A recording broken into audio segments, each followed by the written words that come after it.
Welcome to Blogging Heads TV. I'm Michael Brooks, And I'm and Samhita Mukhopadhyay. I've hosted a couple of these before, and I'm a contributor at a daily political talk show and YouTube show called The Majority Report.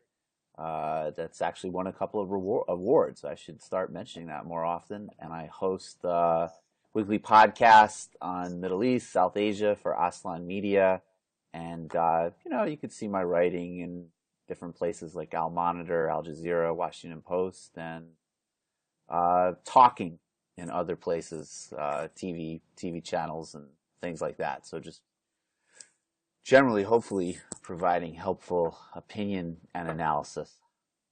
One would And I'm hope. joined. One would hope. One would. Well, you all can hope. I'm just enjoying talking. And I'm joined by one of my best friends in the entire world, Samhita Mukhopadhyay, who can tell you about all of her various awesome things that she does. Hmm. I didn't prepare a speech, Michael. Well, I don't know if that was quite a speech. I'm getting like challenged right out of the gate. That uh, was just a self-affirming intro. it was. It was. I'm so proud of you. Yeah, You're doing so much awesome stuff. thank you. Let's see. Okay, I'm Samita. I work for a firm in New York City called Purpose, and we do kind of digital and political strategy for different social causes. But you most likely know me, if you know me at all, as the former executive editor of a blog called Feministing, which is about for and by awesome young feminists Yep. in a dashing attempt to make feminism relevant for a new generation. And totally did. It's great work.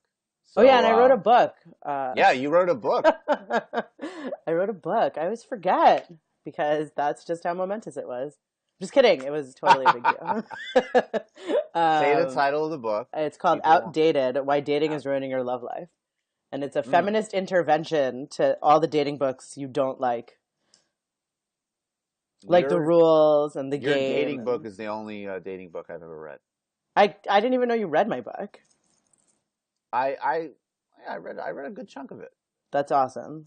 That's I awesome. did, absolutely. Absolutely. I'm always going to read the Samita work. So, look, there's so much that is happening, and I'm really excited for many obvious reasons to be talking with you this week. So, and basically what we're going to get to is that a couple of days ago, Bell Hooks, who is, I'm sure as most people watching know, is a really profoundly important theorist, writer, academic. I mean, someone with just a tremendous kind of range behind her.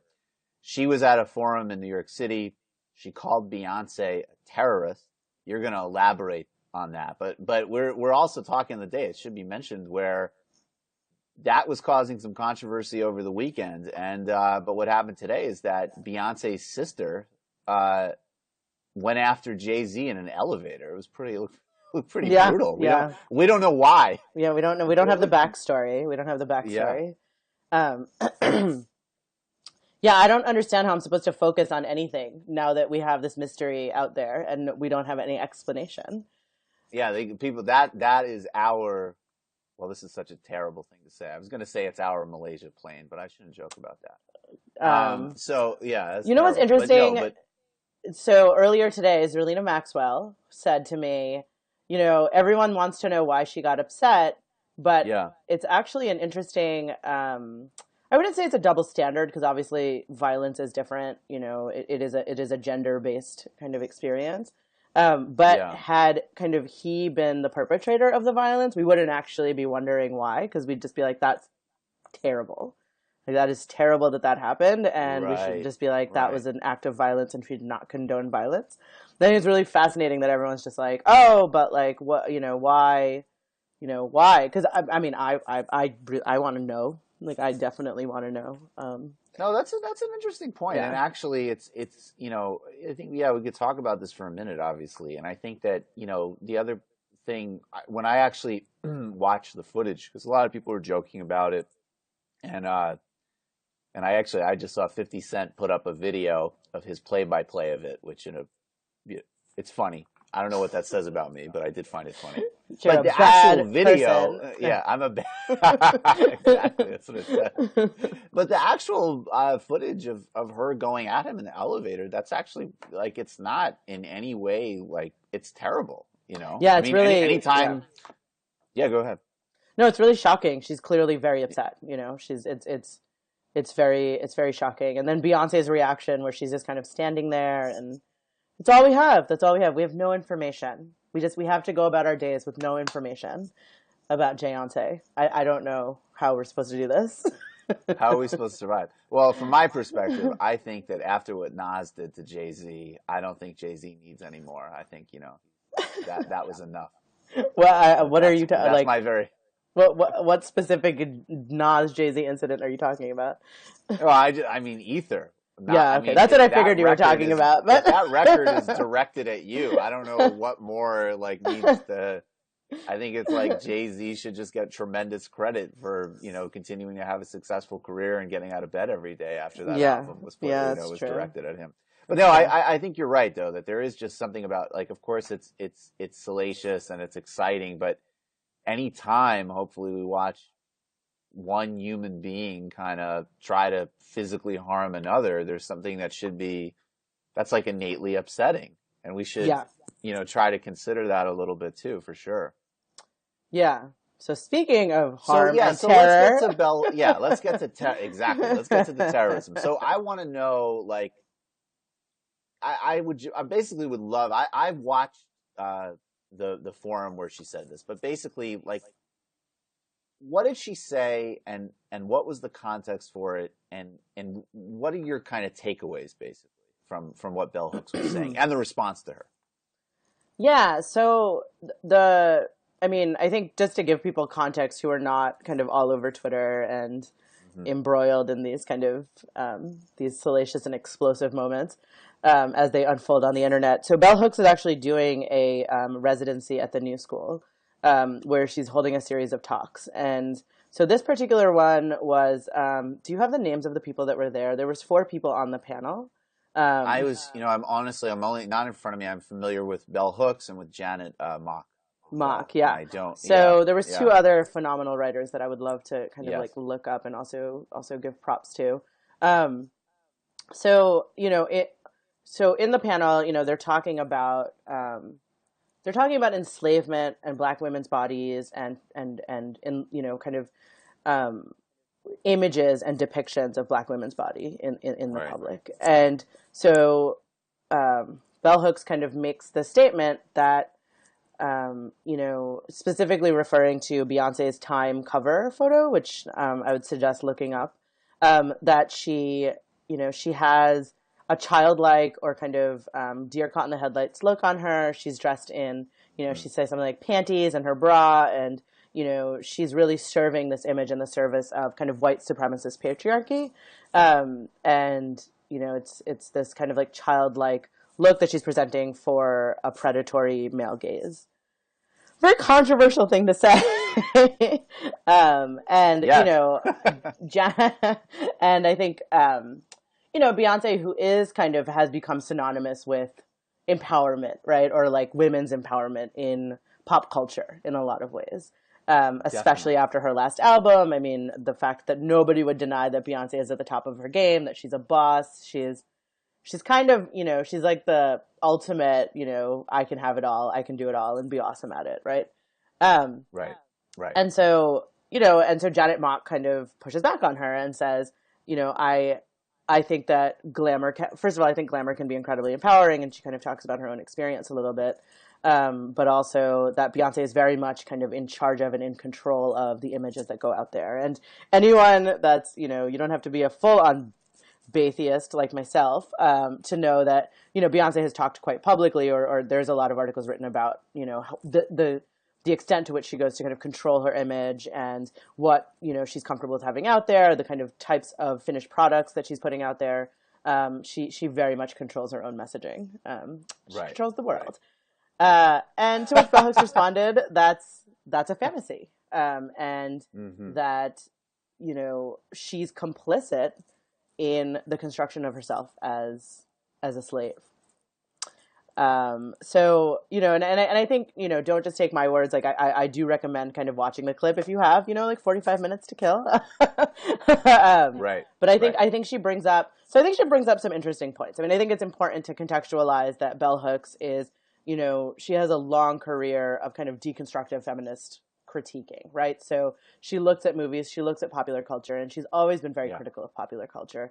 A lot of her early writing was about Madonna, and she's talked about hip hop music, and she talks about O.J. Simpson, and there's many, like, that is her fascination, that is her area of study, and so I don't think this is an unpredictable thing from her for her to say, right? Yeah. No, that's a really important point, actually. So because if you were just if you were first hearing of bell hooks by looking at a Gawker headline or something, you would be really taken aback by that. But there is a Right. long context in her work, and her work, as we keep saying, Yeah.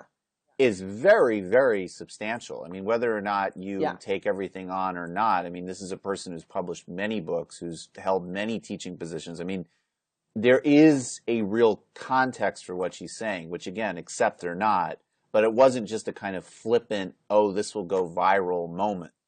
There's a context Yeah. for where she's coming from. Absolutely, absolutely, Yeah. and it very much folds into her larger canon of work. And suffice it to say, Bell Hooks' contribution to the particular field that I come out of, which is women and gender studies, and lots of education in that. I mean, I have said many times that, like, I would not be here had I not found Bell Hooks, right? Right. And so the kind of impact that she's had on the sector and all of us in finding our voices, and something that historically was kind of academic and a more academic pursuit. And the fact that we're actually having trending topics, or that Bell Hooks is even on Twitter, and there's a public conversation about Bell Hooks, is like, I mean, that is a vast change from, I think it's Right. very exciting. I think it's a very exciting moment that we could kind of have all these complex stories in the mainstream about, kind of women of color and Black women, and, all of that stuff. So Yeah. yeah. I mean, but okay. So I mean, and that's important to acknowledge the context and acknowledge bell hooks. But I think, I mean, you pointed out, and I want to get your take on this basically, and what you make of what she's saying, what she's alluding to. I mean, one thing though you will notice, and I agree, it's very much worth watching this video if you haven't already. She is a little, bell hooks is, I mean, I'm just going to run this by you. I want to get your perspective. But what I found paradoxical about watching the video is, as you say, bell hooks is someone who is really strongly committed to stepping out of all sorts of categories, not just one's defined by pop culture, one's defined by capitalism, frankly. She's looking at, we need to define new measures of worth, new ways of kind of looking and evaluating and allowing our imaginations to kind of get unhooked from these images that, according to her, someone like Beyonce represents. So I found what she said to Janet Mock specifically was like incredibly dismissive, and Yeah. she did not really take her in. And then the other thing I found interesting is that, and this is, I think this is a paradox that everybody who kind of works in these categories at all kind of deals with, and as you're, building your career and dealing with that. So it's like, look, bell hooks has an incredibly radical perspective, and she's a seminal. I mean, we can keep emphasizing that she's an Yeah. incredibly important Yeah. thinker. And what's interesting is that she's talking about stepping out of all these categories, but Right. on the panel, she's exercising her power because she's fucking bell hooks. Yeah. So Totally. there's the paradox where, like, she has the power in this Yeah. panel, and Yeah. she's totally dismissing Janet Mock and what she's Yeah. saying. So I thought that was a yeah. kind of interesting tension. I found that to be very fascinating. I mean, I think that I've seen her speak a couple of times, and she's definitely a troublemaker, right? Like, she's smart, Right. and she's aware. She's aware of her own power, and she knows the kind of impact that she's had. So I do think that's an interesting piece of information to add while you're kind of analyzing the way this conversation played out. So, I mean, I think, like, let's talk about what she's missing, right? So, Yeah. So it totally set the internet on fire. It's kind of this very salacious statement in a moment where it's like, it's definitely the era of Beyonce. There are so many young people young people, all ages, women of all ages, that very much relate to what Beyonce is putting out there. They find her to be incredibly empowering. They find her to be sex positive. They find her to be very much in control. And you know, very thoughtful in the way that she's presenting her sexuality as something that's a self-empowered construction, not as like at the will of Jay-Z or, you know, for particularly the male gaze. So I do think that, you know, her being dismissive, specifically on the panel of kind of Janet Mock's opinions, but also the, you know, extensive writing that's kind of been done by feminists about this moment of empowerment and excitement around Beyonce kind of claiming her own sexuality and what it means for a Black woman to kind of claim their own sexuality publicly, and how that goes against how historically it's been projected in the kind of mainstream media. So that's really exciting, and to not kind of get and fully support that moment of excitement is it's disappointing, right? It's disappointing. It's what you hope. You hope that like your thinkers kind of evolve with the time and can recognize things contextually, right? Right. You know, so I think, but that said, you know, I do think that there is a piece here around capitalism, right? And this idea of oppression. And, you know, and I said this kind of flippantly earlier today, and I was like, you know, I just feel like as a generation, we've just like given up on the fight against capitalism, right? It's like we're not, we're just not going to win that. Like, there's just no point, right? Right. You know, Occupy Wall Street didn't even have a plan, okay? This is people just living on the street. They didn't even have a plan, you know? Uh, we don't Well, have. that's a whole other conversation. But no, I Yeah. know, I hear what you're saying. That we're not, if the big battles in a certain sense, and not that obviously race and gender and everything, it's all intertwined, but there is an argument that if we look at certain macro issues from, yeah, I mean, you want to talk about capitalism, that, you know, or different ways of planning an economy, that's incredibly macro. But even like climate change or even systemic inequality, and we look at it and we say, wow, man, that really does not look solvable on some level, then we can kind of focus on these areas of intervention for better or for worse, and it might be very positive, but it's not necessarily like you're saying. It's not like kind of, it's not going at the big picture in the same way. Yeah, I hear you. Yeah. Right. So I think that our identity has become fused with that sense in a little way. And I think one of the more provocative questions that Hooks asks on the panel is, how do we kind of separate capitalism or the fact that she's truly like this aspirational brand in a lot of ways, right? Like she's a brand and she's an aspirational brand. Like, Totally. I want to be like Beyonce. I'm not even going to pretend I don't. And, or I want some elements of that in my life, right? How do we kind of remove our desire for capitalism and kind of aspiration from an objective understanding of her positive influence, right? And I Right. think that is an actual, like, I genuinely think it's a complicated conversation for us to grapple with.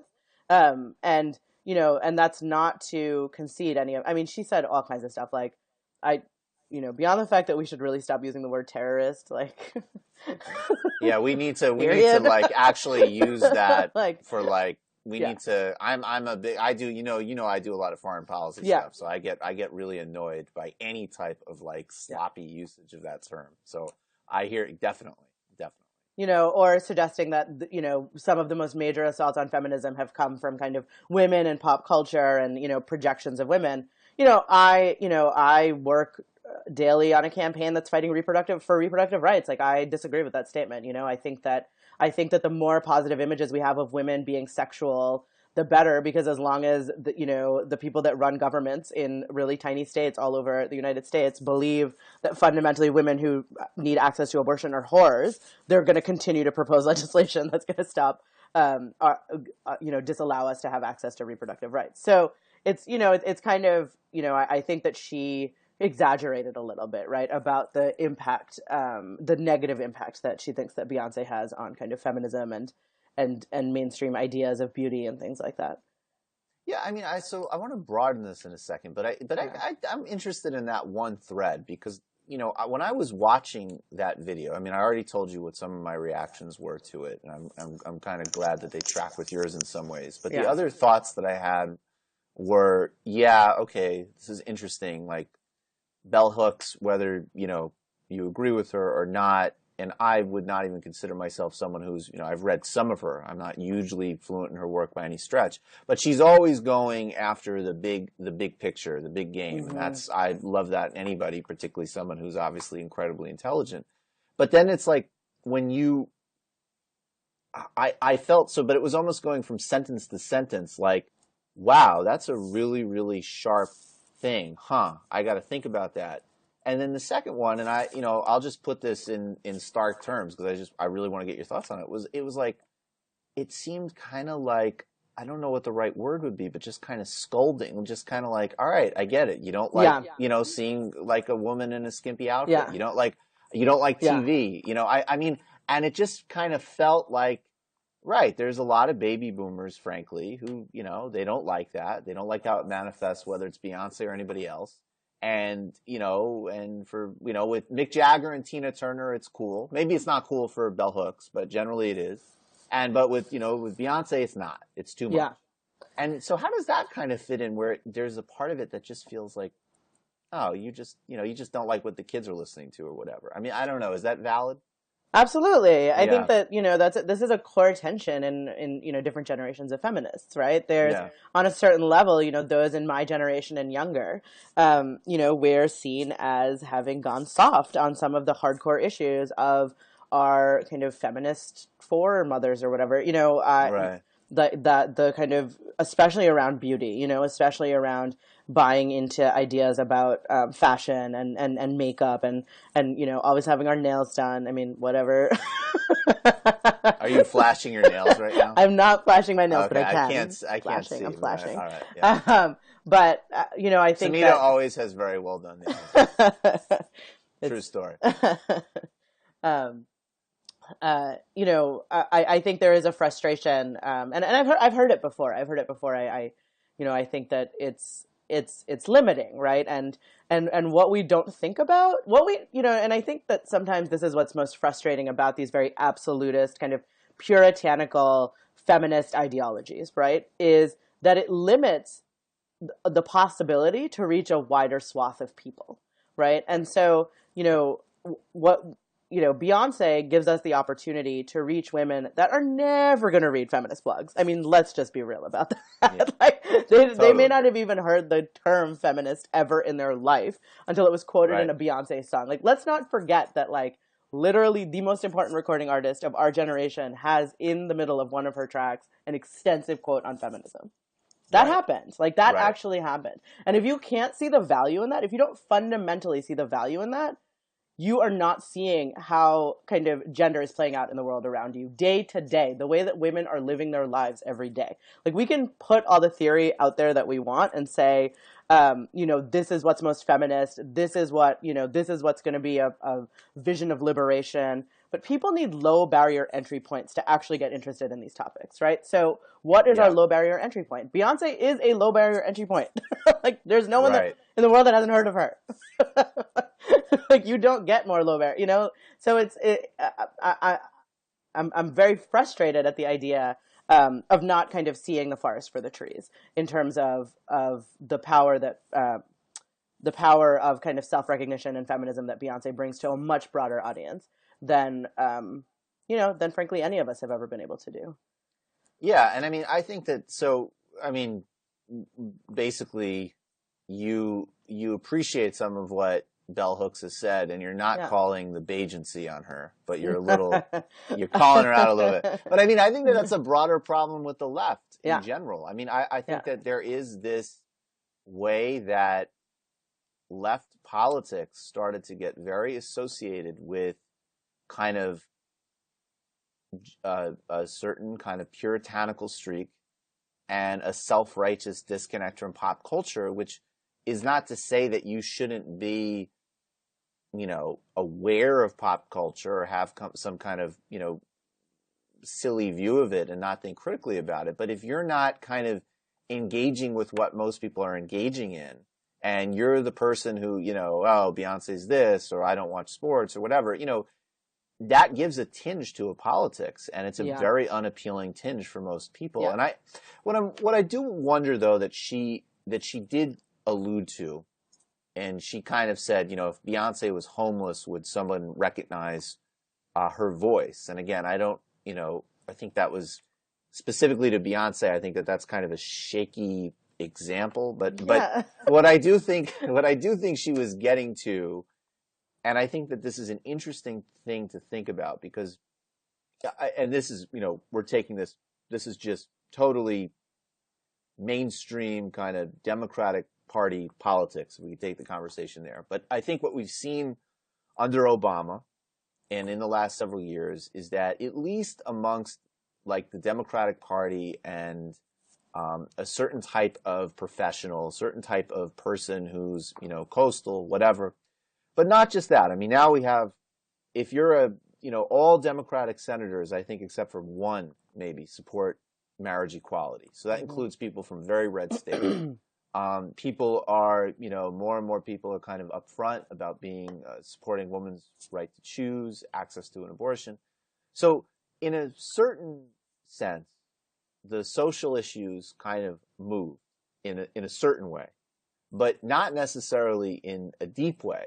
Right. So we have, and then especially how all of those issues are, and I think what Bell Hooks was trying to point to, how they're connected to inequality. So Right. we have like marriage equality, that's excellent, but there's a lot less attention to the crisis of homelessness in LGBT communities, which I know some people work on that issue, but even more generally, obviously, how that overlaps with the assault on Planned Parenthood is, of course, and it's an attack on abortion, but that's very, very class and inequality based. And I'm just wondering, like, so now all of a sudden people are starting to talk about inequality. People are, pretending to read Piketty and everything else. And, it's great. I mean, from my perspective, like inequality really needs to be on the table. So it's like, I think that's very fundamental. So how does, I get low barrier to entry, and I also just get, by the way, again, we should just say, like, Beyonce is really good at what she does, and she produces, like, a great product, and that's, like, really important. The music is good. Yeah, the music's good. I mean, that's not, right. Like, aren't we going to have dancing at the Revolution? Right, exactly. So that's really, really important. But then it's like, how does that aspirational brand, if I was going to, like, pick out what I thought was the most important thing that Bell Hooks is pointing to, it's like, how does that aspirational brand fit with not even being, because I think dealing with inequality doesn't mean people, like, everybody's going to be striving and people should want to have the lives they want to have. Again, there's no contradiction there. But we got to do better than you can live out. I mean, Jay-Z's even more extreme. Jay-Z's has said things to the effect of, like, each time, like, I get out of a Bentley, that is like a redemption for the neighborhood I came from. And it's like, no, it's not. And that's not good enough. That's so, inaccurate. How does that overlap? Yeah, right. So Right. I mean, that's not a direct quote. I'm truncating, but something to that effect. So Right, no. how does that interplay, the inequality stuff, with what you say, her aspirational brand? So, I mean, one of the opportunities we have, right, is to connect. Every time we're talking about Beyonce and putting all this scrutiny on who she is and her personal decisions and kind of, why she's doing the things that she's doing, or is she a product of fantasy, or is she self-empowered, and all of those questions. I think we get overly caught up in those conversations when we have an opportunity to actually talk about some of these broader issues, right? So, how does a young girl in Houston who sees Beyonce on TV, how does it actually impact her day-to-day life? Like, does it make her, why aren't there more interviews with young girls and the kind of unbelievable empowering impact that it's having on them? And then, like, get real, let's get some real information from people. How are they carrying these kind of ideas and feelings with them throughout their day-to-day life? Is it like a net good? Is it a net bad? And, one of the things that I think about a lot, because I'm so invested in culture change work, even though right now I'm doing, obviously, like, more political strategy and that kind of stuff, like, I'm very deeply invested in culture change work and, the importance of us changing the way that we're represented in the mainstream media and how that impacts our day-to-day belief in what we think we're capable of, right? If you don't see yourself, how can you actually believe that you deserve something or that you belong somewhere? And I think the power in that is that when you are faced with these kind of retrograde policies or inequality or, so many of the difficulties that people are attempting to overcome, especially in, poor people, is, Yeah. how does you seeing yourself in a positive light impact your ability to do something better for yourself or to demand the things that you deserve in your life? And I'd be very curious to explore that question, right? Is there a relationship between, because we're all saying, but like most of us are college educated. Like we're not, you know what I mean? It's like, yes, Beyonce from an academic, like woman of color, feminist perspective is like, oh my God, I've been waiting for you my entire life, right? But it's like, Wow. finally, but like for for young women that don't have the same kind of access to the same type of opportunities, who are going to be faced with difficult decisions in their life, who are going to be sexualized in ways that are difficult to think about and just embedded part of their reality. Like how does Beyonce kind of impact those communities? Yeah, that would be a really, really interesting. That's fascinating. And so, and then that gets back to another. I think you're pointing to another really interesting distinction in what Hooks was saying, because all Bell Hooks's reference to, the outside, and specifically when she said terrorist, I mean, she was specifically saying it, as I understood, in the context of basically this is terrorizing young women to try to look a certain way Yeah. and conform to a certain standard. But you're saying the opposite track, and I think this is that's a really interesting paradox, because like we can take role models or people we really admire, and we can take it to, beat ourselves up, whatever, or you could say, wow, this is this person who is sort of like embodying these traits that I'd like to cultivate in myself, and therefore I'm going to go cultivate them, Yeah. and that's great. Yeah. I mean, and I think, we are so quick to say it has to be one or the other. Yeah. She's both, right? She's both. She's both. Would not have been as successful if she had not been as thin and hot as she is. Duh. Right. Like, okay, hi, obvious. Everyone say the obvious thing. Like, So wait, I just want to be clear. You're saying that you think that Beyonce's physical attractiveness has affected her career?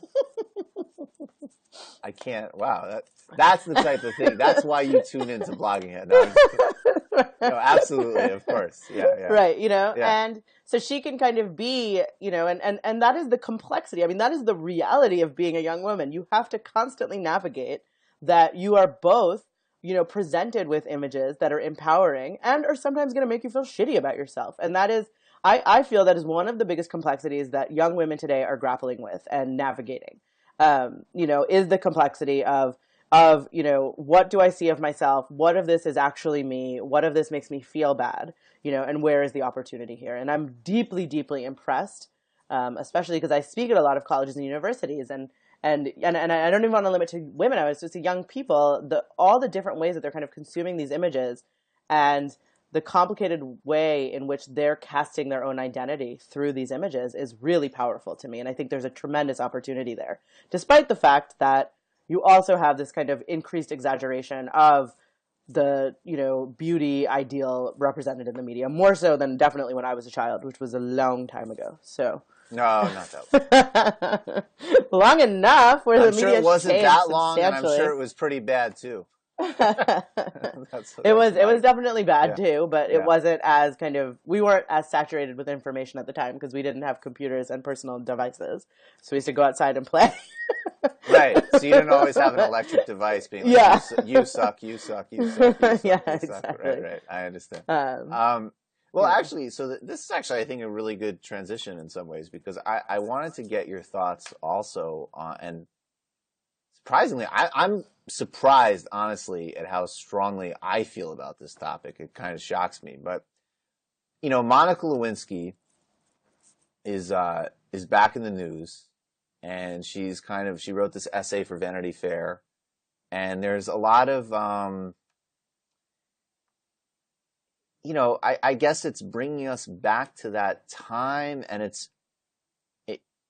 I want, run off of this, but I mean, basically, it's like someone who has been just a punchline, basically. I mean, someone who's just kind of like a conduit for tacky jokes about Bill Clinton's sex life, is coming back as a 40-year-old woman. I think she's 40 now, and saying like, look, I'm a human being. This profoundly damaged my life. I mean, she's not really even, she's writing it really just kind of matter-of-factly. Mm-hmm. And we need to take this woman who was all, this girl who was just freeze-framed in the beret and just kind of like, as I say, just a kind of appendage to a Bill Clinton joke as a human being, and look at how she was treated, both in terms of the political process, but also in terms of media and in terms of leading feminists. Mm-hmm. And the record just looks like so ugly to me. I mean, not like whatever. It's not great what she did, blah, blah, blah, blah, blah. But I mean, I just have to say, I'm going to go off on one quick tangent, and then I promise. Tangent. Quick tangent. I mean, I remember one time I was in a classroom. I was in college. I was visiting a friend in another college during my undergraduate days, and they had a guest speaker who was some type of Clinton administration official, and some Monica Lewinsky came up, and all that I really remember about that was her whole frame was like, we kind of let him down, or because of the government shutdown, there wasn't enough people around to protect him, from this girl. And what I'm saying is, like, you can strip out any moralism you want at all. You could say, like, Bill Clinton, he was, we all have temptations, like, I'm not even into, Bill Clinton's a complicated guy. I don't think that condemns him or his record or anything at all. And I think, I want to respect that Monica Lewinsky says, hey, I had agency here. I wanted to do it. So I'm not even getting into all of that. But I'm just saying the fundamental premise that this woman was saying, that the most powerful dude in the world needed to be protected from some 22-year-old is just so mind-boggling and delusional as a premise. That it's offensive to anybody with a thought process. And then anything that flew out of that, where it really became like, Bill Clinton, hey, he's managing the economy great, and this girl's just like a crazy slut, essentially. Yeah, I mean, that's the power of, I guess, a vagina. It's like you desire it so deeply that you can't even think straight, and you... and then we hate you for it. Yeah, and then, it's an evil thing that needs to be, you have to be protected from it. That sounds like, a lot of things that we start wars over, right? Like religious belief systems that we start wars over. It's so fascinating. Well, so now to totally date myself, Monica Lewinsky, that story broke when I was a junior in college. Yeah. So I was really invested in this question of like women's political representation and women's political participation. And you had this kind of like really visual example of, obviously outside of like the details and the salaciousness of the whole affair, of a woman that was publicly shamed, and humiliated, and she was basically, she was humiliated at the cost of maintaining his kind of pride and his, status as, and not necessarily a saint. It's like everybody knows Bill Clinton's not a saint, but people still love him, right? Like, it's like, he just like has this one problem. Right. He does have one, yes. He just has this like thing, and like he's maintained this like tremendous reputation over the years. Whereas like she's had to go into hiding and, is now coming out as like in support of people that, are bullied on the internet and she's kind of recommitting herself to that kind of work. And I just think that double standard is like completely just like based on gender. Like, there's like no, like, it's just like we have different values for what we think women are worth versus what we think men are worth.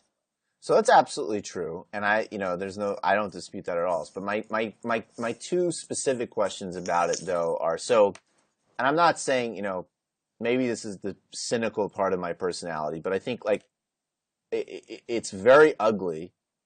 But what Clinton and his team did to her. And again, it's incredibly ugly, but politically it makes sense. Yeah. I understand it. I get it. Olivia Pope would do it. Olivia, I don't watch that show. I can't, I can't front on that. I don't watch it. I tried one episode of Scandal, it gave me a headache. Maybe that's too much for me. But she would do it. But what is amazing going back into it is not just that it's not surprising that the White House would go at her. It's surprising that, you know, Maureen Dowd would write, like, maybe not surprising that Maureen Dowd would write the things she wrote, but surprising that she would, get praised for it. I think she won a Pulitzer for that particular coverage. Yeah. It's surprising that, many woman writers and indeed like actual feminists, they didn't even say, look, we're making the political calculation that A, this whole thing is ridiculous, and B, we still support Bill Clinton regardless, but Right. let's not ruin this young woman's life. Right. They went along with like, yeah, she's a dumb hoe. Yeah. And Bill Clinton's awesome. I mean, going back at that time. So that's one piece I'm wondering about. And the other piece is looking at you and what you've done and the community you really, frankly, you helped build. You were essential in building. I mean, and with all these broader platforms, I mean, do you think in today's world, Twitter, feministing, even Jezebel, like, people aren't going to get away with, slut shaming her. Yeah. Right? That really is the word. That's a very positive spin on it that I didn't think about, because the kind of humiliation that she experienced is so par for the course to be a woman in the public eye today. Yeah. In a way that, because of the volume, right? The volume of information that's coming at you, the volume with which you will receive hate and slut shaming is just unparalleled, right? Like it can be incredibly overwhelming. And so that's what I was thinking more, that, at the time it was outrageous, but, exactly the sentiment you're saying, that everyone was like, yeah, we're going to throw her under the bus, and like, that horror, and, Bill Clinton is great. I think that would be in some ways even less surprising today, right? Because we're so quick to kind of just pile onto people. On the other hand, I hadn't thought about the possibility that because we've kind of built this infrastructure that reacts so quickly to, moments like this, and we have examples of that, right? Like Susan G. Komen, when they tried to pull funding from Planned Parenthood, the feminist internet like rose up and, kind of held the powers that be accountable, and there was a change in how the story was reported on. There was a change in, like the person responsible for it resigned, like they recommitted the funds. I mean, we actually saw like quantifiable change from it. And I would like to think the same, right, in this kind of instance. I mean, we're talking about an internet that's debating the nuances of Bell Hooks' opinion on Beyonce. So, right, exactly. I guess a hopeful side of it would be that we would come to her defense. Yeah, and my final question, and be heard in it. And be heard, exactly. Yeah, because we were in my women's studies classes, because you could just imagine me as a women's studies undergrad in 1998. Right, and I would want that to be amplified, and I'd want that to hit the conversation. I mean, so that, I mean, it goes without saying that the whole kind of broader conversation was totally, incredibly, I mean, again, and in the context of Star and all of those people basically terrorizing her, she was betrayed by her friend. I mean, I'm just remembering all of these details because, I was high school age when that happened, and I didn't follow it actually. I mean, I followed it, of course, but not, I was doing my high-minded, like, oh, come on, there's important things in the world thing. Right. But, but anyway, I mean, my final question about this, though, and I'm wondering, and I guess, I want to be really fair. So I don't think that Hillary Clinton, if she runs for president, like, she shouldn't really have to, I mean, she will get asked questions about this, and I don't really, it's an unfair, just personal burden, I think, to put on her to talk objectively about this, because this is a person who, her husband cheated on her with, so that's fine. But I wonder, though, if in light of this new conversation, even for Bill Clinton, like, he's a beloved figure.